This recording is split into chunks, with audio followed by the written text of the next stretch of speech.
భారతీయ సాంప్రదాయాలు క్రైస్తవ దృక్పథం అనేటువంటి అంశాన్ని అసలు ఎందుకు ఎంపిక చేసుకోవాల్సి వచ్చిందో కొంచెం పరిచయం చేయాలని ఇష్టపడుతున్నాను. ఓకే, ప్రతి మతానికి కొన్ని ఆచారాలు ఉంటాయి. అందుకే ఏమంటారంటే ఆచారాల్ని క్లోత్స్ అంటారు, బట్టలు. మనిషికి బట్టలు ఎలా ఉంటాయో ప్రతి మతానికి కూడా కొన్ని ఆచారాలు ఉంటాయి. ఆచారాలను బట్టి మతాన్ని గుర్తిస్తూ ఉంటారు. ఉదాహరణకి ఎవరన్నా బొట్టు పెట్టుకొని ఉన్నారనుకోండి, ఏమనర్థం అవుద్ది మీకు?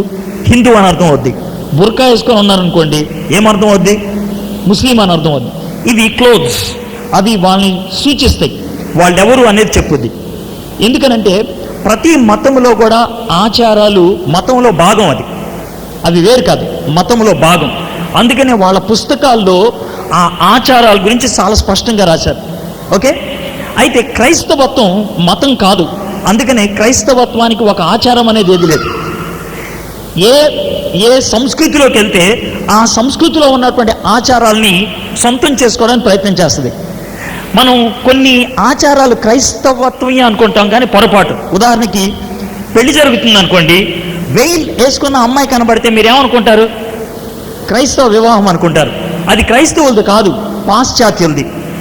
అంతే, అది క్రైస్తవులది కాదు. బైబిల్లో ఎక్కడైనా వెయిల్ కట్టుకోండి అని ఉందా? ఏం లేదు కదా. క్రైస్తవత్వానికి అలాగ ఆచారము అనేది ఏమీ లేదు. ఎందుకనంటే క్రైస్తవత్వం మతం కాదు.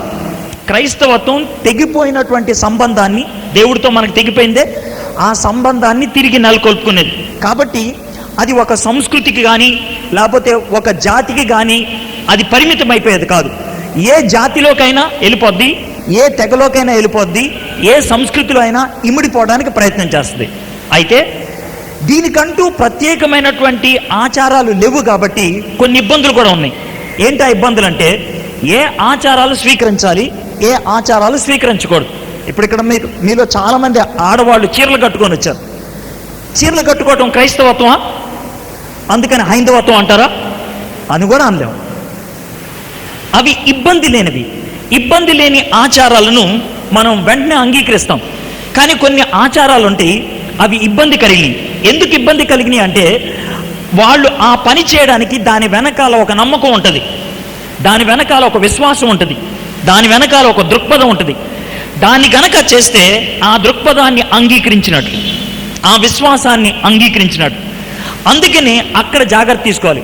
బైబిల్లోంచి ఒక ఉదాహరణ చెప్తాను. దానియేలుకి పేరు మార్చేశారు, బెల్తెషాజర్ అని. దాని ఏమన్నా ఇబ్బంది పడ్డా? ఏం పడలేదు. దానియేలుని బబులోను సంస్కృతికి సంబంధించినటువంటి పుస్తకాలు చదవమన్నారు. ఏమన్నా ఇబ్బంది పడ్డా? ఇబ్బంది పడలేదు. దాన్ని వాళ్ళు నమ్ముతారు. ఎందుకు నమ్ముతారంటే, బలాన్ని ఎవరిస్తారని వాళ్ళ నమ్మకం. భోజనం కాదు, ఆ దేవత ఇస్తాదని. దానియేలు దాన్ని నమ్మేవాడా? నమ్మడు. అందుకే నేను తిన్ను అన్నాడు. తనకి తన దేవుడికి ఇబ్బంది కలిగించేది ఏదైనా వస్తే దాన్ని పక్కకు తోసేయడానికి ప్రయత్నం చేశాడు. కాబట్టి ఇప్పుడు జ్యోతిష్యం కానీ, యోగా కానీ, వాస్తు కానీ, తిథి నక్షత్రం కానీ, ఇలాంటి అక్షంతలు వేయటం కానీ, ఇలాంటివి ఉంటే ఇవన్నీ మనం చేయొచ్చా చేయకూడదా అనే ప్రశ్నకి జవాబు చటుక్కని చెప్పలేం. ఎస్ అని కానీ నో అని కానీ. ఏ అంటారేమో. ఒక 2 తరాలు వెనక్కి వెళ్ళామనుకోండి, 2 తరాల వెనకాల ఉన్నటువంటి ప్రపంచం ఎలాంటిదనంటే ప్రశ్నలు వెయ్యనటువంటి ప్రపంచం. అరే ఇది ముట్టుకోవద్దు అంటే ముట్టుకోరు. ఒకవేళ ఎవరన్నా ఎందుకు ముట్టుకో అంటే, ఏమో మా అమ్మ ముట్టుకోవద్దు అంటే నేను ముట్టుకోను, అంతే. అది అప్పట్లో ఉన్నటువంటి ప్రపంచం. వాళ్ళు ఏం మాట్లాడినా, ఏమో మా అవ్వ చెప్పింది నేను చేయను, మా అమ్మ చెప్పింది నేను చేయను, మా నాన్న వద్దన్నాడు నేను చేయను, ఇంతే. అంతకు మించి వేరే జవాబు ఇచ్చేవాళ్ళు కాదు, ప్రశ్నించేవాళ్ళు కూడా కాదు. 2 తరాల క్రితం ఉన్నటువంటి ప్రపంచం అటువంటిది.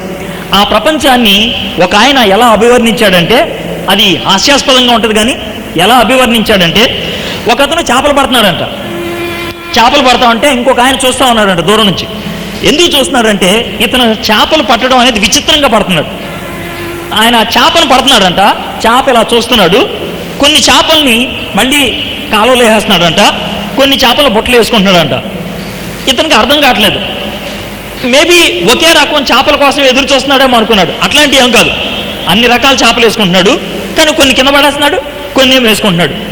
ఇక తట్టుకోలేక అడిగాడంట, ఎరా బాబు, కష్టపడి పడుతున్నావు చేప, ఓ చేపనేమో బొట్లు వేసుకుంటున్నావు, 2 చేపలేమో కాళ్ళలో పడేస్తున్నావు, ఎందుకు అని అంటే అదా అన్నాడంట. ఏది అదే చెప్పు అన్నాడు.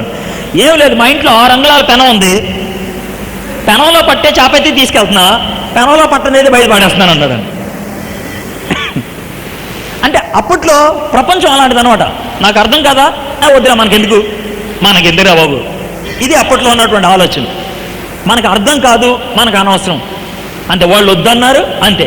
కానీ ఇప్పుడు తరం అలాంటిది కాదు. ఏ అంటే మీలో చాలామంది పెద్దవాళ్ళు అన్నారు కదా, మీ పిల్లలు చదువుకోవటం మీరు ఎంత గమనించారో నాకు తెలియదు, కానీ వాళ్ళు బడికి వెళ్ళటం మొదలు పెట్టంగానే వాళ్ళ జీవితంలో నేర్చుకునేటువంటి మొట్టమొదటి పాఠాలన్నీ ప్రశ్నలే. మొట్టమొదటి పాఠాలన్నీ, మొదటి పాఠం ఏంటి తెలుసా? Oh my mind tell me why birds fly in the sky. ఇది ప్రశ్న. ఆకాశంలో పక్షులు ఎందుకు ఎగురుతాయి, ఇది మొదటి ప్రశ్న. Twinkle twinkle little star how I wonder what you are up above the worlds high like a diamond in the sky. మిణుకు మిణుకుమంటున్నటువంటి ఆ నక్షత్రం ఉంది, ఆ ఆకాశంలో ఉంది, అది ఎందుకు ఉంది అక్కడ? చిన్నప్పుడు మనం నేర్చుకునేటువంటి మొట్టమొదటి పాఠం ఓ ప్రశ్న. పిల్లల్ని ప్రశ్నించడం నేర్పించాం. కాబట్టి ఇప్పట్లో ఏదైనా ఒక చేయొద్దు అనంటే ఎందుకు చేయకూడదు? మీలో చాలా మందికి ఎందుకు చేయకూడదు మీకు తెలియదు. ఎందుకనంటే మీరు ఆ తరానికి చెందినవాళ్ళు. ఏ తరం చేయొద్దన్నారు మనకు అనవసరం. ఇప్పుడు మీ పిల్లలు ఆ తరంకి చెందిన వాళ్ళు కాదు. ఎందుకు? నాకు కారణం చెప్పు, అప్పుడు నేను మానేస్తాను. ఇక చెప్పలేక సతమతమైపోయి కొంతమంది తల్లిదండ్రులు అయితే వాళ్ళు చేస్తున్నారు మనం కూడా చేసేద్దాలి అని చేసేవాళ్ళు కొంతమంది, పిల్లల్ని కొట్టి మానిపించేవాళ్ళు మరికొంతమంది. ఏది అయినప్పుడు కూడా మీ హృదయం అయితే విచ్ఛిన్నం అయిపోయింది. ఏ అనంటే జవాబు తెలియక. అందుకనే ఈ అంశాన్ని ఏర్పాటు చేయడం జరిగింది. దీంట్లో ప్రాధాన్యంగా మేము కారణాలు చెప్పడానికి ప్రయత్నం చేస్తాం. ఎందుకు చేయాలి, ఎందుకు చేయకూడదు. ఏదైనా ఒక ఆచారం ఉందంటే దాని వెనకాల ఉన్నటువంటి సిద్ధాంతం ఏంటి, దాని వెనకాల ఉన్నటువంటి నమ్మకం ఏంటి, దాని వెనకాల ఉన్నటువంటి పటిమ ఏంటి, అది మీ ముందు పెట్టడానికి ప్రయత్నం చేస్తాం. రెండోది, క్రైస్తవత్వానికి ఇంకో సమస్య ఉంది. ఏంటి ఆ సమస్య అంటారేమో? క్రైస్తవత్వం అనేది మతం కాదని చెప్పాను నేను, ఒక మార్గం అన్నాను. కానీ క్రైస్తవత్వం దేంట్లోంచి పుట్టుకొచ్చిందో తెలుసా? యోధా మతంలోంచి. యోధా మతంలోంచి పుట్టుకొచ్చింది. కాబట్టి బైబిల్లో పాత నిబంధనలో కొన్ని విషయాలు ఉంటావే అవి క్రైస్తవత్వానికి చెందినవి కావు. దేనికి చెందినవి? యోధా మతానికి. అయితే క్రైస్తవత్వం యోధా మతం నుంచి వచ్చింది కానీ యోధా మతం కాదు. మళ్ళీ చెప్తున్నాను, క్రైస్తవత్వం యోధా మతంలోంచి వచ్చింది కానీ యోధా మతం కాదు. యూదులు చేసేయన్ని మనం చేస్తామా? చెయ్యం. యూదులు బలులు అర్పిస్తారు, మనం అర్పిస్తామా? అర్పించం. యూదులు శనివారం రోజు ఏం పని చేయరు, మనం చేయకుండా మానేస్తామా? అది సబ్బాతు వాళ్ళకి. మనం అట్లా కాదు కదా, ఆదివారం దేవుణ్ణి ఆరాధిస్తాం కదా. కాబట్టి బైబిల్లో చదివి బైబిల్లో ఉందిగా కాబట్టి నేను కూడా చేస్తాను అని అనకూడదు. పాత నిబంధనలో ఉన్నది యోధా మతం గురించి. యోధా మతంలో కొన్ని నియమాలు మనం తీసుకుంటాం అంతే. మనం ప్రాథమికంగా నేర్చుకోవాల్సింది అంటే పాత నిబంధన వేస్ట్ అని నేను అంటలేదు, మీరు ఆ విధంగా తప్పుగా అర్థం చేసుకోవద్దు. అది పునాది. ఆ పునాది కనుక లేకపోతే క్రైస్తవత్వం ఉండేది కాదు. యోధా మతంలో నిష్ఠ నియమాలు కనుక లేకపోతే పాపం అనే విషయం తెలిసిండేది కాదు. అది తెలియకపోతే శిలువ మరణానికి అర్థం ఉండేది కాదు. యేసుక్రీస్తు ఈ లోకంలోకి యూదులుగానే వచ్చాడు. యోధా మతాన్ని ఆయన ఆచరించాడు, దాంట్లో అనుమానం లేదు. కానీ ఆయన మన నుంచి ఆశించేది యోధా మతాన్ని ఆశించాలని కాదు, మనము క్రైస్తవులంగా ఉండాలి. కాబట్టి చాలా స్పష్టంగా ఏమి చెయ్యాలి, ఏమి చేయకూడదు అది మనం గ్రహించాలి. దీన్ని ఈరోజు మనం ప్రాముఖ్యంగా 2 అంశాలకి పరిమితం అవుతున్నాం. ఒకటి ఆస్ట్రాలజీ, జ్యోతిష్యం. జ్యోతిష్యాన్ని నేను తీసుకోవడంలో ఉద్దేశం ఏంటంటే ఈ జ్యోతిష్యం అనేటువంటి ఒక్క అంశంలో చాలా విషయాల్ని దాంట్లో ఇమర్చవచ్చు. తిథి, నక్షత్రం, ఇవన్నీ కూడా దాంట్లోకి వస్తుంది. రాశి ఫలం, కుండలి, ఇవన్నీ దాంట్లోకి వచ్చేస్తాయి. ఇవన్నీ పదాలు మీరు విన్నటువంటి పదాలు, అర్థమైందా? మీ అబ్బాయి పెళ్లి చేయాలంటే కనుక మంచి రోజు ఏంటి అని ఆలోచిస్తూ ఉంటారు. ఇవి చెయ్యకూడదు అని ఒకవేళ అన్నారనుకో ఏ అని అంటారు, చెయ్యండి అని అన్నారనుకో కొన్ని సమస్యలు కూడా వస్తాయి. సో అందుకని దీని వెనకాల ఉన్నటువంటి నమ్మకం ఏంటో కనుక మీకు చెప్తే చాలా స్పష్టంగా అర్థమవుతుంది. ఓ చిన్న ఉదాహరణ చెప్తాను, చెప్పి దాని వెనకాల ఆ నమ్మకం గురించి కనుక గ్రహంలోకి వస్తే చెయ్యొచ్చా లేదా అనే విషయాన్ని మనం గుర్తించవచ్చు. నేను చెప్పేటప్పుడు సిద్ధాంతాన్ని చెప్తున్నాను కాబట్టి ఎవరినో మనసులో పెట్టుకొని అంటున్నానని మాత్రం అనుకోవద్దు. సిద్ధాంతం చెప్తున్నాను. చాలామందికి క్రైస్తవులకు ఉండేటువంటి ఒక ప్రశ్న ఏంటంటే, కొంతమంది హైందవ ధర్మాన్ని నుంచి, ఇస్లాం ధర్మాన్ని నుంచి యేసు ప్రభుని సొంత రక్షకుడిగా అంగీకరించి విశ్వాసంలో కొనసాగుతూ ఉంటారు. విశ్వాసంలో ఎదిగే కొద్దీ వాళ్ళ జీవితాల్లో మార్పులు కనబడతా ఉంటాయి. అయితే ఎప్పుడైతే యేసు ప్రభుని అంగీకరించారో ఆ దినాన్న వాళ్ళ పేరు జీవగ్రంథంలో రాయబడింది, దాంట్లో డౌట్ లేదు. అర్థమైందా? వాళ్ళు ఏ క్షణాన చనిపోయినా ఎక్కడికి వెళ్తారు? పరలోకంలోకి వెళ్తారు. అయితే ఆ మారు మనసు పొందిన దినాన్ని నుంచి ఈ లోకంలో చనిపోయే దినం వరకు కూడా మన జీవితంలో పవిత్రత అనేది చేకూరుతూ ఉండాలి, ఎదుగుతూ ఉండాలి. మనలో ఉండకూడాల్సిన విషయాలు తీసేస్తూ ఉండాలి, చేర్చుకోవాల్సిన విషయాలు చేర్చుకుంటూ ఉండాలి. ఓకే, క్రమక్రమేణా జరుగుతాయి. ఇది నేను ఎందుకు చెప్తున్నానంటే, ఇంత ఉపోద్ఘాతం ఎందుకు ఇస్తున్నానంటే, నేనేదన్నా ఒకటి చెప్పంగానే కొంతమందిని బాక్సుల్లో పెట్టేది, వీళ్ళు ఆ జాతికి చెందినోళ్ళు, వీళ్ళు ఈ జాతికి చెందినోళ్ళు అని మనుషుల్ని ఆ విధంగా తెగలుగా చేసేది. ఎదిగే స్థాయిలో ఉండొచ్చు. ఓకే, సరే, బొట్టు పెట్టుకోవచ్చా అని అడిగారు అనుకోండి, బొట్టు పెట్టుకోకూడదు లేదా బొట్టు పెట్టుకోండి అని అన్నాం అనుకోండి, దానికి సరైనటువంటి జవాబు లాగా ఉండదు. అయితే దానికి ఎటువంటి నొప్పి కలగకుండా జవాబు చెప్పాలంటే ఎలా చెప్తామనంటే, బొట్టు పెట్టుకోవచ్చా పెట్టుకోకూడదా అనే ప్రశ్నలో తెలివి కలిగినటువంటి ప్రశ్న ఏంటంటే, బొట్టు ఎందుకు పెట్టుకుంటారు అది తెలిస్తే నువ్వు నేను పెట్టుకోవచ్చా లేదా అర్థమవుతుంది. ఇప్పుడు నేను మైక్ ఎందుకు పెట్టుకున్నాను, మీరు ఎందుకు పట్టుకోవట్లేదు? మీరు మారట్లేదు కాబట్టి. మీకు విషయం అర్థమైంది కదా. నేను కళ్ళద్దాలు ఎందుకు వేసుకున్నాను? స్పష్టంగా చెప్పండి. నాకు కళ్ళు కనబడవు కాబట్టి. మీరు కొంతమంది వేసుకోవట్లా, బాగా కనబడుతున్నాయి కాబట్టి. నేను పెట్టుకున్నాను కదా అని మీరు కళ్ళద్దాలు పెట్టుకుంటే మీకు కళ్ళు కనబడతాం అనేస్తాయి. నేను చేశాను కదా అని చేయక్కర్లేదు మీరు. ఇప్పుడు మీకు అర్థమైంది కదా, వీడు ఎందుకు పెట్టుకున్నాడు ఇది అది నాకు అవసరమా అవసరం లేదా అది నేను అది.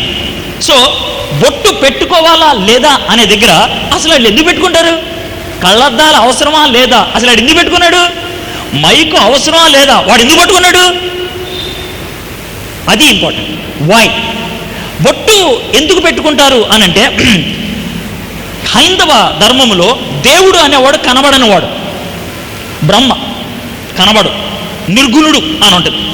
అయితే ఆ బ్రహ్మ సృష్టిని కొనసాగించడానికి ముగ్గురిని తయారు చేశాడు. ముగ్గురిని. ఎవరా ముగ్గురు? బ్రహ్మ, విష్ణు, మహేశ్వర. అర్థమైందా? వీళ్ళని కింద స్థాయి దేవుళ్ళు అంటారు. పైన ఉండేది బ్రహ్మ, బ్రహ్మన్, ఆయన కనబడ్డు, కంటికి కనబడ్డు, నిర్గుణుడు. కింద స్థాయిలో ఉన్నది ముగ్గురు, బ్రహ్మ, విష్ణు, మహేశ్వర. ఈ ముగ్గురికి 3 పనులు ఇచ్చారు. ఒకడినేమో తయారు చేయమంటాను, ఇంకొకడినేమో కొనసాగించడానికి, ఇంకొకడినేమో నాశనం చేయడం. అది వీళ్ళు ముగ్గురు. భారతదేశంలో 100 గుళ్ళు ఉన్నాయనుకోండి, 100 గుళ్ళు ఉన్నాయనుకోండి, 97 గుళ్ళు శివుడికి ఉంటాయి, 2 గుళ్ళు విష్ణువుడికి ఉంటాయి, ఒకే ఒక గుడి బ్రహ్మకు ఉంటుంది. అంటే నేను నిష్పత్తి చెప్తాను, రేషియో అలా ఉంటుంది పరిస్థితి. భారతదేశంలో అతి ఎక్కువగా పూజించేది ఎవరో తెలుసా? శివుణ్ణి. విష్ణువుని కాదు, బ్రహ్మను కాదు. బ్రహ్మను ఎందుకు పూజించడం? ఆల్రెడీ పుట్టేశాంగా, ఇంకా ఆయన ఏం చేసేది ఉంటుంది, పని అయిపోయింది. విష్ణువుని కూడా పూజించాల్సిన అవసరంలా, కొనసాగుతున్నాం ఎలాగలా. శివుణ్ణి ఎందుకు పూజించాలంటే, ఆయన ఏమన్నా కంగారు పడ్డాడు అనుకో, నేను పోతా. అందుకని ఆయన మనం కంట్రోల్లో పెట్టుకుంటే పని అయిపోతుంది. నేను ఎవరిని కించిపరిచి మాట్లాడతాను, సిద్ధాంతం. ఓకే, సో అందుకని శివుణ్ణి చల్లార్చడానికి, శివుణ్ణి కొంచెం ఆయన్ని కోపాన్ని తగ్గించడానికి పూజలు చేస్తూ ఉంటారు. శివుడికి ఒక భార్య ఉన్నది, ఆమె పేరు పార్వతి. శివ పార్వతిని, శివుణ్ణి పార్వతిని ఆది దంపతులు అంటారు. ఆది దంపతులు అంటే తొలి జంట. వాళ్ళు కరుణిస్తే కుటుంబం క్షేమంగా ఉంటుంది, వాళ్ళు కరుణిస్తే మాంగళ్యం క్షేమంగా ఉంటుంది. మాంగళ్యం అంటే ఏంటి? భర్త క్షేమంగా ఉంటాడు. ఇది పరిస్థితి. ఓకే, పెళ్లి కాని అమ్మాయి బొట్టు ఎందుకు పెట్టుకుంటుందంటే, శివుడికి ఒక ఐడెంటిటీ ఉన్నది, ఒక గుర్తింపు ఉన్నది. ఏంటి ఆ గుర్తింపు అంటే, ఆయన త్రినేత్రుడు. త్రినేత్రుడు అంటే 3వ కన్ను ఉన్నవాడు. 3వ కన్ను ఇక్కడ ఉంటుంది, అర్థమైందా? ఆయన్ని చల్లార్చడానికి, ఆయన ఉనికిని గుర్తించడానికి, ఆయన గుర్తింపుని అంగీకరించడానికి ఇక్కడ బొట్టు పెట్టుకొని ఆయన కూల్ డౌన్ చేస్తారు. చేసి పెళ్లి కాని స్త్రీ ఆశించేదని తెలుసా? నాకు మంచి భర్తనివ్వవా. ఇది పెళ్ళయింది అనుకోండి, పెళ్ళైన తర్వాత బొట్టు ఎందుకు పెట్టుకుంటారు? నా భర్తను చంపకుండా ఉంచవా, నా మాంగళ్యాన్ని కాపాడువా. మెడలో తాళి ఉంటుంది, తాళిలో ఉండాల్సింది ఏంటి? శివలింగం ఒరిజినల్గా ఉండాల్సింది. శివలింగాన్ని పొద్దున్నే కళ్ళకద్దుకుంటే నీకున్న నమ్మకం ఏంటి తెలుసా? శివుడు నా మాంగళ్యాన్ని కాపాడుతాడని. ఒకవేళ ఏ కారణం చేతైనా భర్త చచ్చిపోయాడు అనుకో, ఈ రెండు పీకి పడేస్తావు. ఇక ఆడితో పని లేదుగా. ఇది థియాలజీ, ఇది సిద్ధాంతం, ఇది నమ్మకం, ఇది బొట్టు వెనకాల ఉన్నటువంటి చరిత్ర. ఇవన్నీ నీకు కావాలని కూడా పెట్టుకో. ఇప్పుడు క్లియరా? నేను ఏమన్నా ఇవ్వనివన్నా కూల్. ఎక్కడ చెప్పన్నా చెప్తా ఈ మాట. టీవీలో చెప్పంటావా? చెప్పేస్తా. నన్ను కాదనగలరా ఎవడన్నా? ఎప్పుడనలేడు. ఎవరిని నొప్పించలేదు, ఎవరిని తిట్టలేదు. ఉన్న సిద్ధాంతం ఇది. నీ నమ్మకం ఏదైతే చెయ్యి, నీ ఇష్టం. అది నీ నమ్మకం కాదనుకో మానే, అయిపోయింది. అయితే లేనిపోయిన తతంగాలు చెప్తారు. ఏమని తెలుసా? బ్యూటీ కోసం, మైండ్ కాన్సన్ట్రేషన్ కోసం. ఇది మన చెవులో పువ్వు పెడతాం అంటారు దీన్ని. అవి ఏం కావు. ఒకవేళ బ్యూటీ కోసమే అని అనుకుంటే కనుక బ్యూటీ కాంటెక్స్ట్లో ఉండకూడదు ఏంటో తెలుసా? బొట్టు. బొట్టు పెట్టుకుంటే బ్యూటీ కాంటెస్ట్లో ఇంటికి పంపించేస్తారు. మరి బ్యూటీ కాంటెస్ట్లో పెట్టని బొట్టు బ్యూటీ కోసం ఎక్కడి నుంచి తెచ్చుకున్నావు? బొట్టు లేనటువంటి చాలామంది పాశ్చాత్యులు చాలా ఇంటెలిజెంట్ పీపుల్ ఉన్నారు. అవునా కదా? భారతీయులు ఇంటెలిజెంటే, నేను కాదనట్లా. బొట్టు లేని వాళ్ళు చాలామంది ఇంటెలిజెంట్లు ఉన్నారు. మరి దాని పరిస్థితి ఏంటి? మైండ్కి, ఇంటెలిజెన్స్కి, బ్యూటీకి ఇవన్నీ మనం కల్పించుకున్నటువంటి మాటలు, కానీ హైందవ ధర్మంలో ఉన్నటువంటి అలవాటు. సో ఈ విధంగా ఒక బేస్ని కనుక మీకు అందించగలిగినట్లయితే సమగ్రవంతంగా ఏం చేయాలి, ఏం చేయకూడదు మీకు అర్థమవుతుంది. ఓకే? సో అందుకని ఈ అవగాహన సదస్సు లేకపోతే ఈ సెమినార్ పెట్టడం జరిగింది. ఒక అవగాహన అంటూ వస్తే వాట్ ఈస్ దాట్, అదేంటి అనేది అర్థమైతే దెన్ వీ కుడ్ డూ అని. సో ఈ పరిచయంతో I will go in to astrology. పరిచయంతో పాటు ఇంకొక మాట కూడా చెప్పాలి. Let me tell you one. ప్రపంచంలో 3 రకాలైన విషయాలు ఉంటాయి. జాగ్రత్త వినండి. 3 రకాలు. ఏంటా 3 రకాలు అంటారు? ఒకటి, అవి ఎప్పుడు చెడ్డవే. ఎప్పుడు చెడ్డ వాటితో సమస్య లేదు, వాటి జోలికి వెళ్ళం మనం. రెండోది ఉంటాయి, అవి ఎప్పుడు మంచియే, వాటితో కూడా సమస్య లేదు. మూడోది ఉంటాయి, కొన్నిసార్లు మంచి, కొన్నిసార్లు చెడ్డయి, వాటితోనే సమస్య ఉంటుంది. ఇంకో మాటలో చెప్పాలంటే ఈ మూడోది ఉందే, కొన్నిసార్లు మంచి, కొన్నిసార్లు చెడ్డయి, అవే ఎక్కువ ఉంటాయి ఈ ప్రపంచంలో. అవే ఎక్కువ 70% అవే. అందుకనే మనకి సమస్య. ఉదాహరణకి సినిమా చూడొచ్చా అని అడిగారు అనుకో, చూడకూడదు అన్నారనుకో, అమ్మ మరి ప్యాషన్ ఆఫ్ క్రైస్ట్కి ఎందుకు వెళ్ళాం మనం అన్నట్టు ఏం జవాబు చెప్తావు? కరుణామయుడికి ఎందుకు వెళ్ళాం అంటే ఏం జవాబు చెప్తావు? చూడొచ్చు అన్నాం అనుకో, అయితే ఏకి వెళ్దామా అని అంటే అప్పుడు ఏమంటావు? ఇది అటు ఇటు. కానీ దాన్ని నేను ఎట్లా పోలుస్తానంటే, కత్తి మంచిదా చెడదా? కత్తి, నైఫ్ మంచిదేనా చెడదా? కూరగాయలకు వస్తే మంచిదే, మెడకాయలకు వస్తే అది. మెడకాయలు కూడా మంచిదే. కోడి మెడకాయ అయితే పర్లేదు, చికెన్ బిర్యానీ వస్తుంది. మేక మెడకాయ అయితే పర్లేదు, మటన్ బిర్యానీ వస్తుంది. చేప తలకాయ అయితే పర్లేదు, ఫిష్ ఫ్రై వస్తుంది. మనిషి మెడకాయ అయితేనే కష్టం. So again that's the difference. That's what I mean. ఎక్కువ శాతం ఈ ప్రపంచంలో ఆ జాతికి చెంది. నేను ఈ మాటలు ముందు ఎందుకు చెప్తున్నానంటే, మీరు ఒకవేళ మీ మైండ్లో ఏమండి ఇది కొన్నిసార్లు చేయాలనిపిస్తుంది, ఇది కొన్నిసార్లు చేయకూడదనిపిస్తుంది, ఈ సందిగ్ధం నాకు ఎందుకున్నది అని మీకు ఏమన్నా అనిపిస్తే కనుక you write, we will discuss it, దాన్ని ఆలోచిద్దాం. ఓకే? So cool. సో ఒక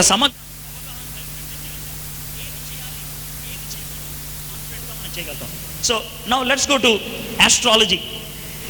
ఆస్ట్రాలజీ అని అంటే జ్యోతిష్యం.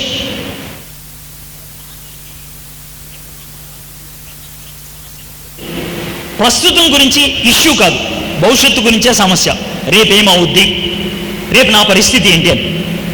రేపటి గురించి ఆలోచించినప్పుడు భయం ఉంటుంది, ఆందోళన ఉంటుంది, ఆశ ఉంటుంది. రేపటి గురించి, రేపు నేనేమవుతాను, రేపు నా పరిస్థితి ఎలా ఉంటుంది, రేపు నేను ఎక్కడికి వెళ్తాను, రేపు నేను గొప్పవాడిని అవుతానా, ఇవి మానవులకు ఉన్నటువంటి ప్రశ్నలు. ఈ ప్రశ్నలకు చట్టుక్కన జవాబు ఇవ్వడానికి ప్రయత్నం చేయగలిగింది ఆస్ట్రాలజీ,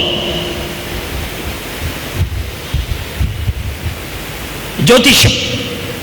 రేపటి గురించి నేను చెప్తాను, రేపటి గురించి నేను చెప్తాను, రేపు నువ్వు ఏ స్థాయిలో ఉంటావో నేను చెప్తాను అని అంటమే కాదు, ఒకవేళ నీ స్థాయి పెంచుకోవాలంటే కూడా అది నా చేతుల్లో ఉంది అని ఈ జ్యోతిష్యం చెప్పేటప్పటికీ ప్రజలందరూ కూడా దాని మీద పడ్డారు. ఎందుకంటే నీకున్న కోరికను తీర్చగలిగేది ఇదే, నీకున్న ఆశను తీర్చగలిగేది ఇదే. అందుకనే జ్యోతిష్యం చాలా ప్రాబల్యంలోకి వచ్చింది. మొట్టమొదటిది ఆశ్చర్యం.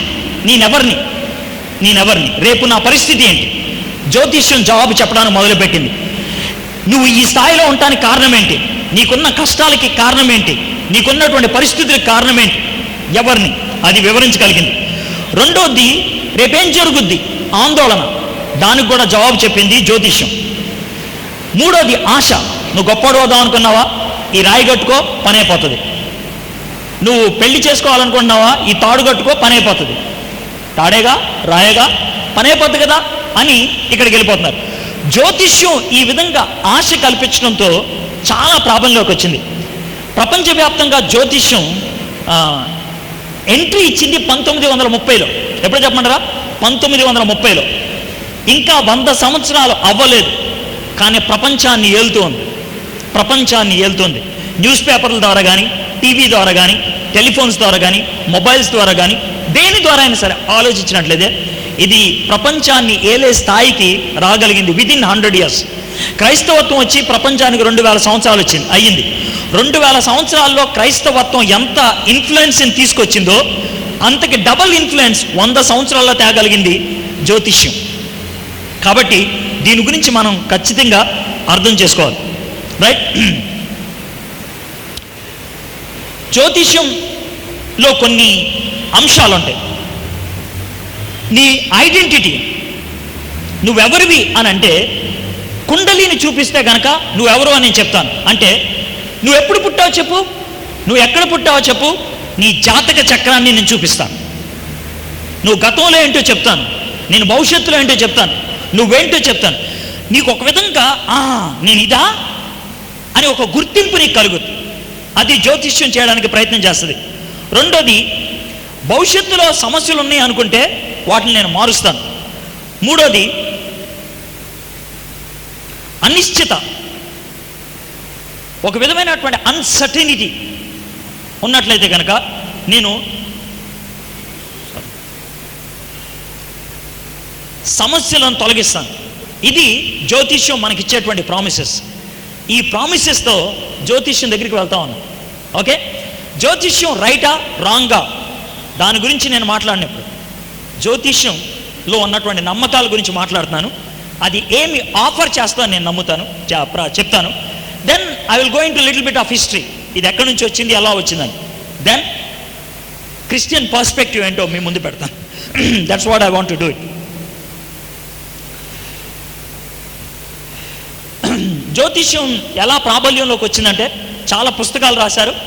వార్తాపత్రికల్లో 1930 నుంచి రావడం మొదలుపెట్టింది. టీవీ కార్యక్రమాల్లో పొద్దున్నే ఎనీ ఛానల్ చూడండి, వాళ్ళు సర్టన్ టైం జ్యోతిష్యానికి ఇస్తారు, అవునా? FM రేడియోలో కూడా మొట్టమొదటిగా వచ్చే ప్రోగ్రాం జ్యోతిష్యం. ఈరోజు రాశి ఫలం ఏంటో చెప్తారు, ఈరోజు ఏ రంగు బట్టలు వేసుకుంటే పని వద్దో చెప్తారు, ఈరోజు ఏ డైరెక్షన్లో నడిచి బయటికి వెళ్తే పని వద్దో చెప్తారు. ఇది వాళ్ళు చెప్పేది, దాన్ని నమ్మి చేస్తూ ఉంటారు. ఓకే,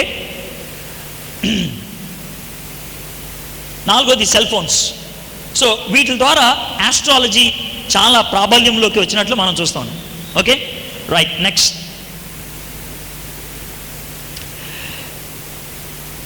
ఈ ఆస్ట్రాలజీ ఇంత మంచిది కదండి, మరి ఇంత మంచి ఆస్ట్రాలజీని మనం ఎందుకు యూజ్ చేసుకోకూడదు?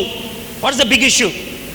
వాళ్ళు రేపేం జరుగుద్దో చెప్తానంటున్నారు, నేను ఎవరినో చెప్తానంటున్నారు, కాబట్టి నేను ఎందుకని ఆస్ట్రాలజీని వాడకూడదు అనుకుంటే, బైబిల్లో చాలా స్పష్టంగా జ్యోతిష్యం గురించి మాట్లాడినట్లు మనం చూస్తాం. ఇందాక చదివి వినిపించారు ఇదే ప్యాసేజ్ని, ద్వితీయోపదేశకాండం 18వ అధ్యాయం 9 నుంచి 12వ వచనం దాకా.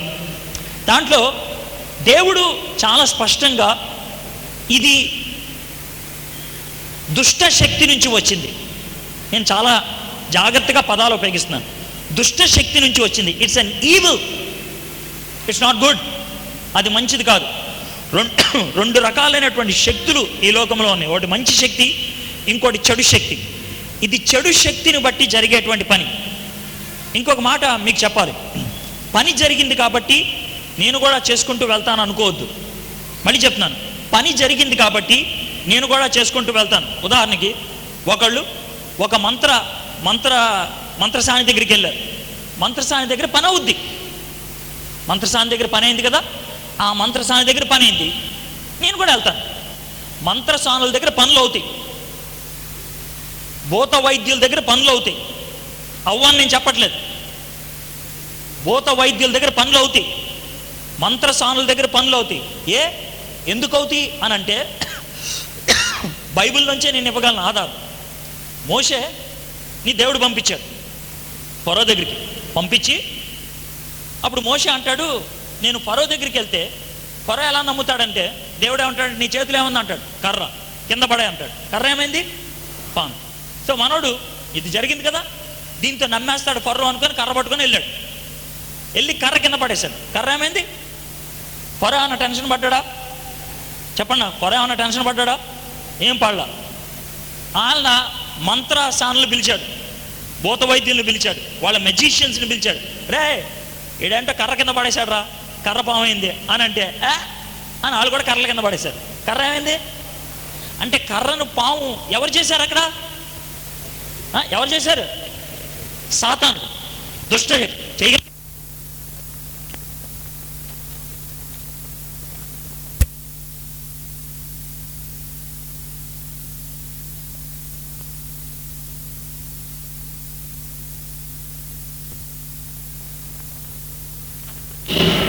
కొంచెం బుర్ర ఉపయోగించాలి.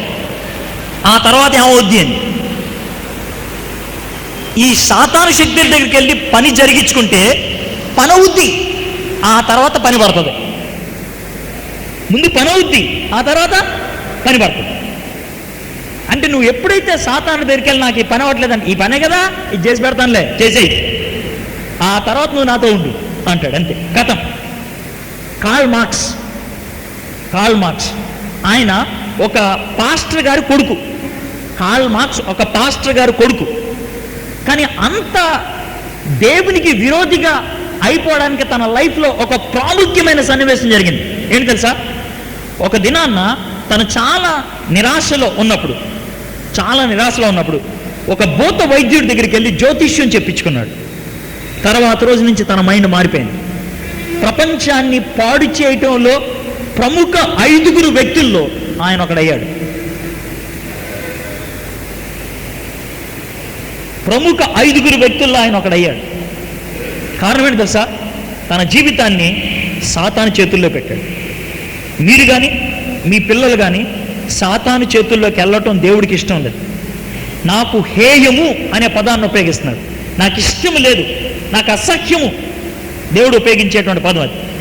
కాబట్టి దేవుడు వద్దు అంటున్నాడు. కాబట్టి we cannot go for it, but still we can ask questions. Why, ఎందుకని వద్దు అన్నాడు? Let's go into details. కొన్ని చూద్దాం.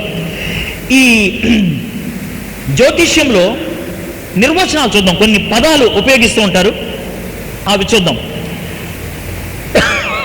మొట్టమొదటిది సూపర్స్టిషన్. ఇది గుర్తుపెట్టుకోండి. ప్రతి మతములో కూడా కొన్ని నమ్మకాలు ఉంటాయి. ఆ నమ్మకాలు హేతుతో కూడింది కాదు. అందుకే ఈ డెఫినేషన్ ఇచ్చాను. ఎ బిలీఫ్ ఆర్ ప్రాక్టీస్, ఒక నమ్మకం కానీ ఆచారం కానీ generally regarded as irrational. Irrational అంటే హేతుబద్ధమైంది కాదు, మూఢమైంది. ఉదాహరణకి ఇంట్లోంచి బయటికి వెళ్ళావు, పిల్లి ఎదురొచ్చింది, ఏమంటాను? అపశకునం అంటావు. పిల్లికిను నీ జీవితానికి ఏం సంబంధం ఉంది? ఏమీ లేదు. గుమ్మం దగ్గరికి వెళ్ళంగానే తుమ్ము వచ్చింది, అల్లో ఏ అపశకునం అంటారు. తుమ్ముకి నువ్వు బయటికి సంబంధం ఏముంది? That is called irrational. అయితే పెద్దోళ్ళు ఎవరు ఉన్నారనుకో ఇక్కడ, నన్ను ఎలా చూస్తారు తెలుసా? వీడికి గర్వమే ఎక్కువ అని అనుకోవచ్చు.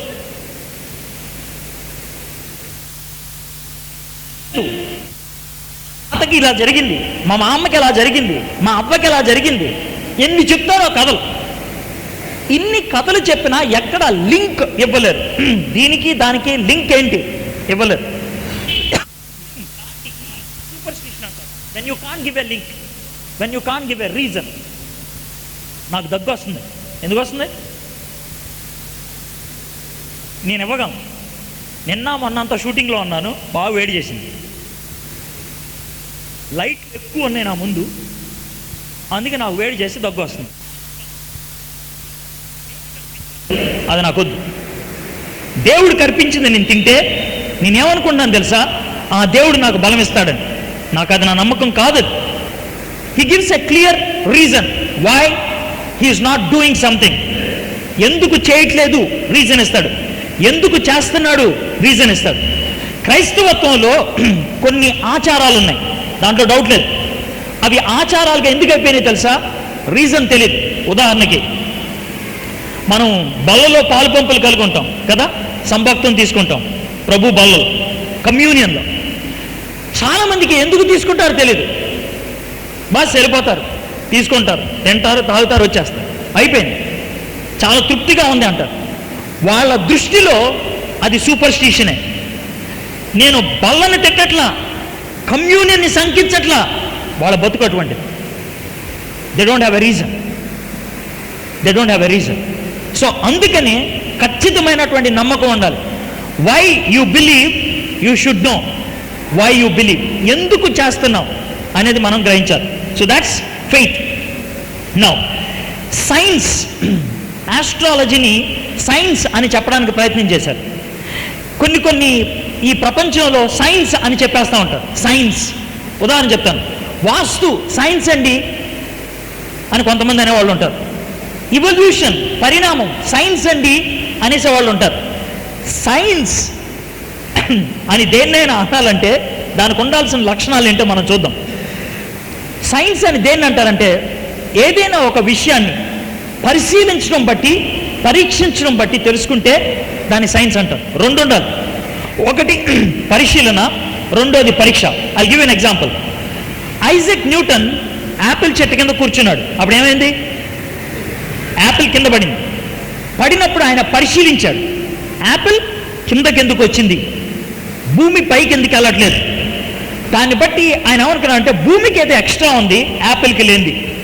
అది పరిశీలన. ఈ పరిశీలనని పరీక్షగా మార్చాడు. ఎలా తెలుసా? ఆయన ఒక ఎత్తైన బిల్డింగ్ మీదకి వెళ్ళి యాపిల్ ఇచ్చినాడు. అప్పుడు యాపిల్ ఏమైంది? అది పరీక్ష. పరిశీలనని పరీక్షగా మార్చి ఒక కంక్లూషన్కి వస్తే దాన్ని సైన్స్ అంటారు. సో నువ్వు ఎప్పుడైనా దేన్నైనా సైన్స్ అని అనాలంటే ఒకటి పరిశీలన చెప్పాలి, రెండోది పరీక్ష చేయాలి. Then only it can be called science, or else it is not. సైన్స్లో 4 స్థాయిలు ఉంటాయి. 4. మొదటిది అబ్జర్వేషన్, పరిశీలన. రెండోది హైపోథసిస్ అంటారు. అంటే ఏంటంటే ఊహ, పరిశీలించి ఇదేమో అని చెప్పడం, ఇదేమో అని చెప్పడం, అది ఊహ. ఆ ఊహ తర్వాత మూడోది వచ్చేది థియరీ, సిద్ధాంతం. సిద్ధాంతం అంటే ప్రతిపాదిస్తారనమాట, ఇదేమో అని ప్రతిపాదిస్తారు. ఇవల్యూషన్ అనేది ఏంటి చెప్పండి నాకు? చదువుకున్న కాలేజ్ స్టూడెంట్స్ ఉన్నారు. ఇవల్యూషన్ అన్న నెక్స్ట్ పదం ఏంటి? పరిణామ. తెలుగులో అయితే తర్వాత పదం ఏంటి? సిద్ధాంతం. ఇంగ్లీష్లో అయితే ఇవల్యూషన్. థియరీ, అది థియరీ. థియరీ అనే దాన్ని ప్రూవ్ చేయాల. ప్రూవ్ చేస్తే కనుక అది లా అవుతుంది, గ్రావిటేషనల్ లా. నియమం మారదు.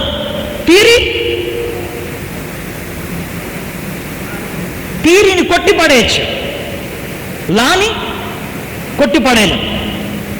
ఇవల్యూషన్ థియరీ లా కాదు, థియరీ మాత్రమే. సైన్స్లో 3rd స్టేజ్ దాకా వచ్చి ఆగిపోయిందండి అంతే. 4th స్టేజ్కి రాలా. 4th స్టేజ్కి వస్తే దాన్ని అప్పుడు నియమంగా తీసుకుంటాను. రాలేదు. ఐ క్లియర్ నా? ఆస్ట్రాలజీ ఏ స్టేజ్ దాకా వచ్చిందో చూద్దాం దీంట్లో, అప్పుడు దాన్ని మనం సైన్స్ అనలేదో ఆలోచిద్దాం. అందుకని ఈ స్టేజ్లు చెప్పాను. ఇది క్లియరా మీకు? గమనిస్తాం, అనుకుంటాం, ప్రతిపాదిస్తాం, రుజువు చేస్తే నియమం అని చెప్తాం. 4 స్థాయి.